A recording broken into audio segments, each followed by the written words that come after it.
Hello guys, my name is Ben Brinton and today we're back yet again with another video which will be a multiple album review video, but this time I'll be doing perhaps the biggest one I've done so far, even though I haven't really been doing that many. I think I've actually only done one, so there we are. I'll be going through some of the releases I've checked out this year. Not all of them will be on this list because I plan on doing one more of these before the year ends. And then of course I'll be doing a year-end video where I count down my favourite albums of 2018. The reason why I'm getting something is because I'm getting up my tablet just to go over the albums I checked out and some of the notes along with them. But yeah, suffice to say, 2018's been the year where I've probably been the most active in terms of listening to albums. I've honestly been more focused on checking out bands' discographies than I have been checking out releases this year. And it's been like since the past few months that I've decided to check out some of these releases. But anyways, let's just continue onwards. So I'll talk about a few releases. 6 releases in total that I've either mentioned in other videos this year or I've just haven't mentioned but I've checked out anyways. Like I said, I'll be doing another one of these. I'll hopefully be doing another one of these videos very soon. But for now, I just want to go through 6 albums. The first one I want to go through is a album which I'm surprised I haven't even mentioned as much as I probably usually would, and that's the new Gorillaz album, the Now Now, which came out around June of this year, around the end of June, and I've mentioned my opinions on some of the singles, I believe, beforehand, and I really enjoyed the singles back then, and also back then the album was amazing. I have the box set for the album, which has the blue variant on vinyl. Yeah, I loved that. I loved the album back around June. I think I was thinking to myself, yeah, this is a 10 out of 10 album, because, well, like, as humans, like, developed throughout time, I've grown to sort of have an opinion where I think it's a good album, but it's very problematic. And I felt like this was the album that was like, yeah, this is the album where Gorillaz are getting personal again. They're talking about really relatable topics and not just a huge cluster of political themes that just don't really run through that well. But now thinking about it, like looking back on the album as well as some of the releases I've checked out, I think this album is definitely great. Do I think it was as good as I thought it was back then? No, I wouldn't say so. There's a couple of songs which just don't register as well as I would like to. But overall, I still really enjoy this album a lot. And one reason for this is because of the lyricism, which I think is much better constructed this time around. It's more to do with personal themes relating to overcoming something, and more or less to do with a lot of themes of having affection in many different ways. It was an album that definitely resonated with me during that time, during the time of like June, July, around that period, and a lot of songs such as Fireflies carry a very down tempo mood, which is quite uncommon for the sound of the album because the sound is very uplifting in a sense. It's more focused on creating a happy sound, if anything, less bleak than most of the stuff that Damon Albarn's been doing as of recent. And I personally enjoy it. It's a very fun synth pop album with some uses of bass guitar here and there. Not as much as I would like personally for a Gorillaz album. And I don't think this album goes too far in terms of experimentation. It more or less just sticks with one sound and then develops here and there. You got a few songs which feel a lot more grandiose, like Idaho, which is one of my favorites off of this album. And then you got songs like Kansas, which go for a much brighter feeling, and personally, I think that's probably my least favourite on this album, just because I don't think it really works that well as a pop song, personally. And the chorus is definitely underwhelming, but there are the songs that strike really do strike on this album. Like, Sukai is my favourite Gorillaz closing song ever. Yeah, even more than Demon Days. I love this song. It's in my top three of Gorillaz songs of all time. Is I love the xylophone used across the song, as well as a lot of the as well as the acoustic, and Damon's vocals sound beautiful on this track. Another song which I love is one I already mentioned, Fireflies. I just love it's very depressing in nature, and I feel like it just carries that. It's one of those few times where the bass seems to carry the melody, and it works beautifully. I really enjoyed the instrumental Lake Zurich. I believe I mentioned before that I really enjoyed this song, and I still do like it. It's a very fun dance track, and sure, it doesn't have anything in terms of lyrical themes, but it's a nice break throughout many of the vocal snippets here and there. The track Hollywood remains a favorite of mine still.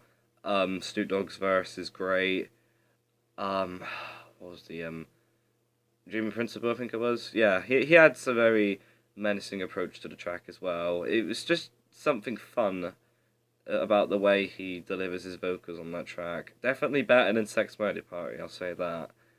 Overall, even though I'm going through my thoughts quite quick, I'll say overall that this album is excellent. It's worth your time, definitely. There are definitely its moments where it goes a bit downhill. I mean, like I said, I don't really care for Kansas that much. Um, the song Sorcerers is definitely middling as well, but I'll give this album a 8 out of 10 personally. I very much enjoy it. All right, that's the now done. All right, we'll go for the next album that I want to talk about, which is Kids See Ghosts. Yes, the eponymous collaboration album with Kanye West and Kid Cudi.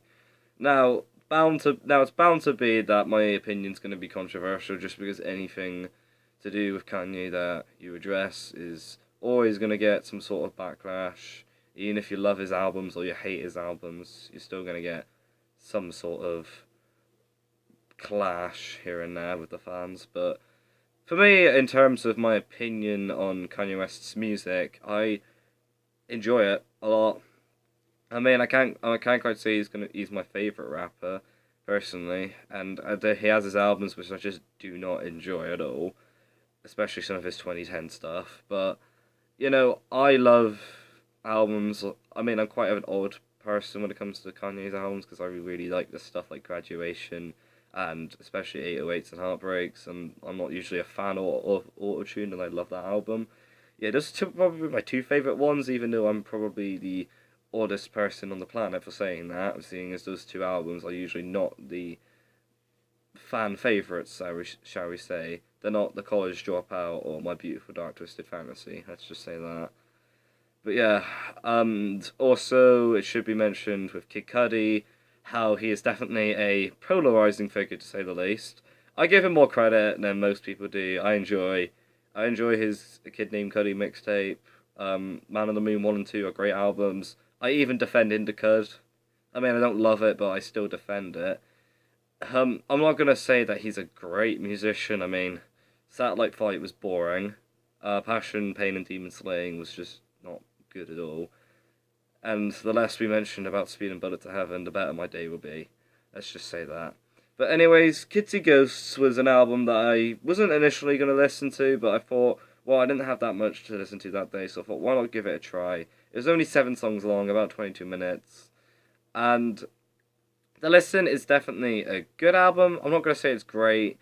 I think it's definitely overrated, personally. I don't think it's as good as everyone's saying it is. I don't agree with the 10 out of 10 rating that Fantano gave it, in my personal opinion. But I'm definitely going to say listen to it, because I know for a fact there will be some that do enjoy this album a lot. And it's definitely a significant moment, particularly in Kid Cudi's career, I find. It's his album where he bounces back out of the mediocrity and just playing garbage with some of the output he's putting through, as well as his own mental state, because he's been very, very poor as of recent in terms of how he's been felt, in terms of how he's expressed himself and all that. But with Kids See Ghosts, it's his rebound album, I find. Particularly in the song Reborn, which is probably the only song on this album which I love. I love the instrumental, the the synths used across the track, Kid Cudi's humming, as they usually would be, is great. And, Kanye's verse is pretty good too. I mean, I'm not like the hip hop experts, so don't expect me to go into the lyricism in depth or anything like that, because I am not like I'm not experienced with hip hop at all. Well, I've listened to stuff here and there, obviously, but basically, just don't expect me to like be the biggest expert. That's what I'm trying to say. But I guess, unfortunately, in a sense, that's really the only song I love, because I have a big criticism with this album, and it's how a lot of these tracks just feel like they have good ideas, definitely, but they just feel unfinished. I think the closest that I come to enjoying another track is the song Kids See Ghosts, with its fairly flat drum rhythm, like sound effects that you would probably hear if you're like inside of a cave. Yeah, I don't know, it just builds that kind of feeling to me personally. And Kid Cudi's vocals as well, they work quite well with the track too. As well as, I mean, Kanye isn't on this track but that prominently, but when he's used in it, it's quite pleasant to hear. But there are problems that I have with some of these songs. For instance, the track Feel the Love, which just doesn't work for me in terms of the loud, bombastic vocals, the screaming, I can still feel love. That just doesn't work well with me. A lot of the vocal manipulations on this track as well just do not work at all, I find. But another song, Fourth Dimension, is a track I do like, but I feel like it could have been built up even more. It's good the way it sounds, but it feels like it could have something added to it. Like, it feels like it could have been much better than it actually is. Overall, though, I'll give this album a 7 out of 10. I do enjoy some of this album. I love the song Reborn, so it has that going for it, I'll say. And, yeah, 7 out of 10 I'll go for. Alright, next album we need to talk about is a big one in terms of the hip-hop electronic field, and that is the new Death Grips album that came out this year, Yeah the Snitch. Now, this last year was the year I started getting into Death Grips. I started getting into their albums more frequently. If you were to ask me what my favourites were from them, probably I'd choose The Money Store. That's my personal favourite overall. I mean, generic opinion, but I just love it. No Love Deep Web, Ex-Military, Jenny Death I love as well. And the one before this, Bottomless Pit, was an excellent album as well. Yeah, this new album, Yeah the Snitch, is definitely much more of a progression for them. It uses a lot of the guitar-centered themes found on Journey Death, but it creates something new with it. It's probably their most punk album today, I would say. And overall, I'd say it works quite well. I'm not going to say I've come back to this album a lot, personally. I do find some frustrations with some of the songs. Like, for instance, I do not enjoy the track Flies at all. I think it's probably one of their worst songs, personally speaking. But the moments that shine in this album, they do shine. Whether it be the chaotic black paint, which just sounds pretty much demonic in a sense in terms of the way that MC Ride is screaming into the mic. It's quite intense, but I really enjoy this track a lot. My favourite song on this album, Ha Ha Ha, has a lot going on in it. In fact, it just sounds like a huge, uncanny combination of many themes, and I love it. I love the chorus of this track, which uses a very shoegaze-sounding guitar tone, and sounds quite beautiful to it. The explosive vocals, I should say, added to the vocal layers are quite engaging as well. Even though this song is just basically about MC Ride flexing, I still enjoy this quite a lot. Overall, I will say that this album is extremely enjoyable. You don't really need to hear from me. There's better people to describe it. I'm only going for these albums quickly now because I need to kind of get this video out there. But all you need to hear from me is this is a very enjoyable album. I'll probably give it a 7.5 out of 10, but I'm probably more leaning towards an 8 fairly soon. Yeah, that's just that. I'm not going to go too in depth into the Death Grips album just because, well, like I said, I need to get this video out there. And also, there's people that have spoke better about this album than I have. Just watch Fantana's review about it. That's all I can say. Alright, and then we're going to talk about the new Prodigy album, No Tourists. This is a very unique incident because if you guys saw my latest video that I uploaded, I went to see the Prodigy live recently, on the 6th of November at Plymouth Pavilions. It was a great concert. They played a mixture of their old songs and some of the new songs on this album, so I have gained a bit more appreciation, so I would say. But to say that the Prodigy are quite an important band to me would be a bit of an understatement because they're one of the first groups I ever got into. Back around 2007, I first heard them, and it's probably why I have quite a connection with the album Invaders Must Die, because it's a huge part of my childhood, and probably why I enjoy it a lot more than most would, even if I put my biases aside, I still enjoy that album a lot.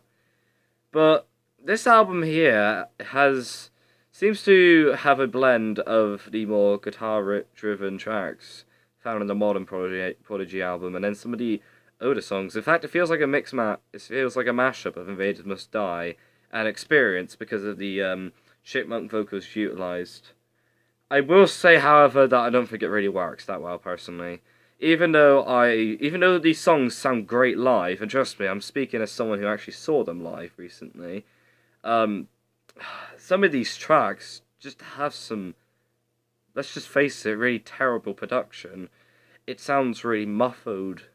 Some of the guitar lines, you can't really hear them that well. They don't sound that clear to me. I mean, this album definitely has its highlights, absolutely. The track Light Up the Sky is an absolute highlight for me. I love the drumming on this track in particular, and the vocals. I mean, I enjoy Experience a lot, and the chipmunk vocals I actually didn't mind, so that's probably why I don't mind them on this album here as well. But yeah, I really like Light Up the Sky. Another track I enjoy is Resonate, which has I'm trying to think of what his name is now. I'm trying. It'll come back to me in a bit, but you'll know what I mean when you listen to the song. But his vocals are more distorted, let's say, and it works quite well. But there are tracks which just don't work. Champions of London goes on way too long. 5.5 minutes, I believe it goes on for. Way too long, personally.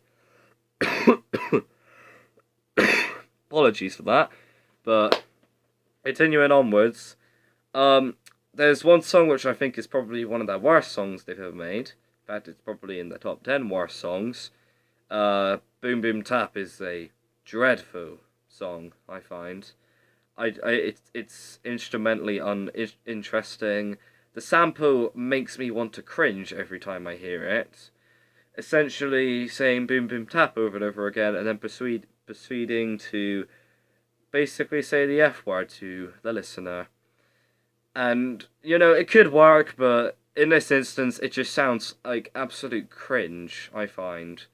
And it just doesn't work. I mean, there's definitely songs which I still enjoy. I already mentioned Light Up the Sky and Resonate. I also enjoy the single Need Someone. That was a song that I instantly got hooked on because of the bass used in that track and the skipping tones here and there. It was quite well done. I'll give that song that. In fact, I managed to buy the album on cassette actually, and also I got a limited edition poster and a beanie which is somewhere. Hang on. Right here. I got a Prodigy beanie at the concert, so it fits quite well, I guess. Obviously it covered my face, but there we are. Yeah, back on track. There's definitely songs which do work on this album, but it's just brought down by tracks which just has some really questionable decisions on them. Overall, though, I'm feeling that this album is going to get a 5.5, personally. Not a terrible album at all, and I would much rather listen to this album than Always Outnumbered, Always Outgunned. It's nowhere near as bad as that album was. But I'm not going to say it's a great album at all. And it's a listen that you're probably going to need to be wary about. Alright. Next we go on to the 1975's new album. Alright. I need to talk about this band because I've heard their past two albums. They're quite a popular group in my year, and like the age group I'm in. I always hear the tracks, and I'm very familiar with their albums as well. And overall, I'll say that I think I like them, but I have many problems with them. I enjoy the first album for what it is. It's just a fun indie pop album from what I hear. It's very enjoyable. I'll give it that. The second album I have issues with. I just find it to be. I mean, sure, the first album was quite generic, but it had some fun to it, and it had a bit of charm to it, which I kind of liked. But the last album, which has the most pretentious title I've ever heard, it has the pretentiousness, but it just it just doesn't sound interesting. That's what I'm trying to get across. It has great songs, but certainly like She's American and somebody else, but the album, it just doesn't come together for me personally. And this album, this new one, An Inquiry into Online Relationships, has been an album which I have been interested in ever since the single Give Yourself a Try was released. And I heard most of the singles before this, not all of them.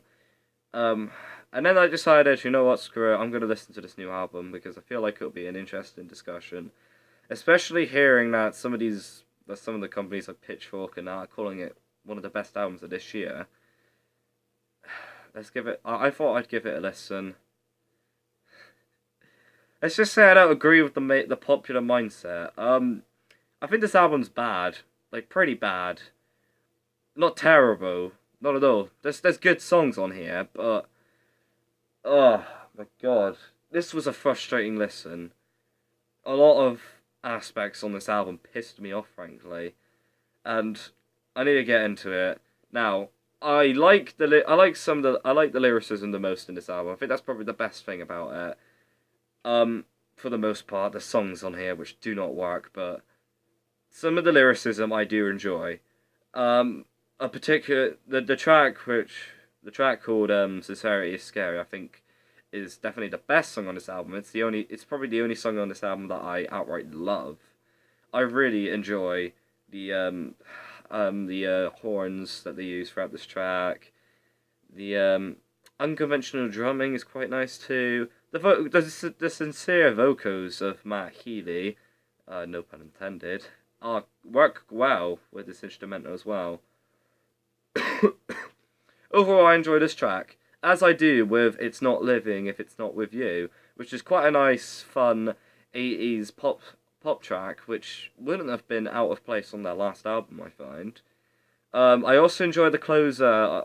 I think it's called I Always Enjoy Dying Sometimes. I always want to die sometimes. Sorry for getting the song title wrong.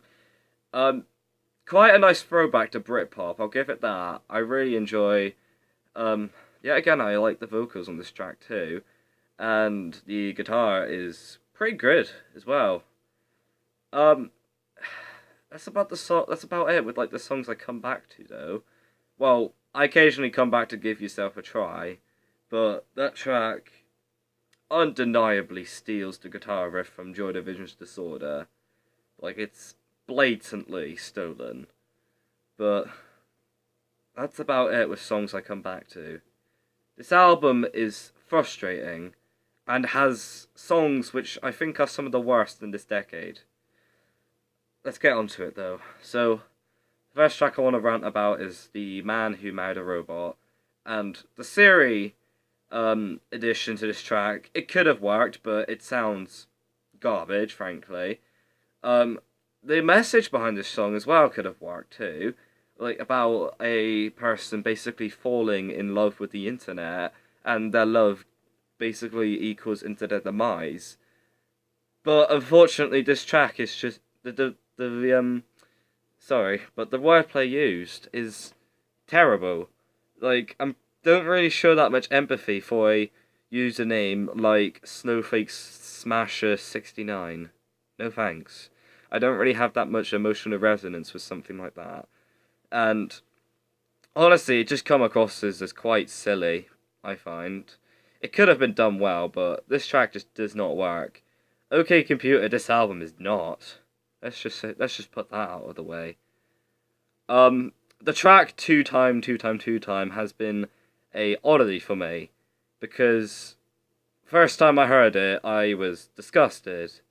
This track was awful and garbage the first time I heard it. But the song is just, it's crawling. It's like growing on me like this really weird fungus. It's like a track that is kind of growing on me in a sense. I actually don't mind it now, but I can't quite say I confidently enjoy it though, because there's elements of this track which just are awful. The autotune, like the autotune throughout this entire album is pretty dreadful, but the autotune, especially on this track, is bad. And the instrumental is quite flat too. I only really enjoy it because it's kind of engaging and catchy, but really weirdly at the same time. I don't know, it's growing on me in a sense, and it's not the worst song on this album. The worst song on this album, though, is I Like America and America Likes Me, which, not kidding, one of the worst songs I've heard this decade. This song is absolute garbage. Everything about it does not work. The trap influences, I don't like trap music. I think it's just a genre which just isn't my thing, and it's become repetitive to the point which I find it completely frustrating. But let's just say that it doesn't work. It's not even the worst thing about this track. The worst thing about this track is the vocals and the autotune. My God, what an awful decision. It sounds whiny for one thing, and then the multiple layers added to it just makes it hilarious and frustrating at the same time. It's a terrible production choice. I'm even getting sick thinking about it, but it's just not a good decision at all. And then you've got the songs which just are outright boring, like Be My Mistake and Inside My Mind are just boring songs. They have nothing to it. The lyrics I don't mind, but I'm not engaged in the lyrics because of how boring it is. There's a way to do an acoustic song, just listen to an Oasis track or something like that. But this isn't the way to do it. Let's just put it that way. The song Mine is a very odd case because I don't mind it in a sense. I do like the elevator jazz sound it has to it. It's a song which I think is mediocre, I'll say. It's not one of the more frustrating tracks, let's just say that. What is frustrating is the song Love It If We Made It, which I think could have been fantastic. I really like the instrumental used here, but yet again, the vocals ruin this song because of the very shouty delivery that Matt Healy gives towards this track. It does not work. He sounds whiny, and it's just unlistenable in my opinion. What else is there to mention? The other songs on here, just How to Draw, Petrichor, I don't really have that much to say. It's just bland. Yeah, this album is just not good, and I don't really get why people like this album as much as they do, personally. I mean, I'm not going to say I hate it, and it's not the worst thing I've ever heard, but it's a frustrating listen, let's just say that. I'm going to give it a 4 out of 10 just because I do really, really like the song Sincerity is Scary, and some of the other tracks on here are pretty good too. But even though you're probably going to find some enjoyment out of it because this album is getting some good critical acclaim, let's just say it's not going to be the easiest listen. I believe that might be all the albums I've decided for this album. Right now, one more, and it's the EP, just to end on a bit of a lighter note, because this EP is fantastic. The new Aphex Twin EP, Collapse, bit of an odd case for me because I've noticed that this is like the release in which a lot of my friends are listening to recently. It's like the point where my friends are like getting into Aphex Twin now, which is quite nice. I showed them Aphex Twin, you know. They thought that, you know, RDJ, Richard D. James's music was alright, but this appears to be the EP that's got them into them, which I'm quite happy about because if you know about me, Aphex Twin is one of my favourite artists of all time, and this EP is just great. It's a inventive EP in how it's different to what he's been doing a lot recently. I've defended a bit more of his stuff. I mean, I do kind of like the Cheater EP. It's a fun listen. It's not great. It's not the best thing he's ever done, but you know, I just kind of like the airy atmosphere it has to it. And then some of the beep for my lack of electronic vocabulary. Let's just say the beep boops that are used on that song, EP. I mean, sorry. But on here, the it kind of sounds like something that you would find on I Care Because You Do. The abrasive drumming is one thing. The scattering synths across this track, how it just like seemingly changes melody every like 10 seconds. Normally it wouldn't work, but it works here, and I really enjoy it. I have this on vinyl as well, and it sounds really good too on there. I'm gonna go for this. I'll go for this EP a bit quickly. That's not even a word. A bit quicker, because I need to get this video out, and it's already half an hour long. But I enjoy this. I enjoy this EP a lot, and I'm gonna give it an 8 out of 10. It's definitely a high recommendation if you're an Aphex Twin fan. Absolutely. And I'm exhausted. And that's the video done. I hope you guys enjoyed it. I think, you know, I haven't really been too negative on some of my album reviews. Like, I think the most negative I've ever been was on my Arcade Fire review. But I felt like, you know, I might as well show I don't enjoy everything. Let's just say that. And I'd like to think I've matured since my early videos, but you know, I'll be back. I have a few recent pickups I need to do, particularly for Christmas, because and an unboxing of something that has recently been released. It's a band that I have talked about more recently in my videos. That's all I'm gonna say. But you know, expect a recent pickups video soon. Expect a unboxing video potentially, and also expect my year-end list for best albums. Anyways, my name's Ben Brinton, and I shall see you guys in the next video. Goodbye.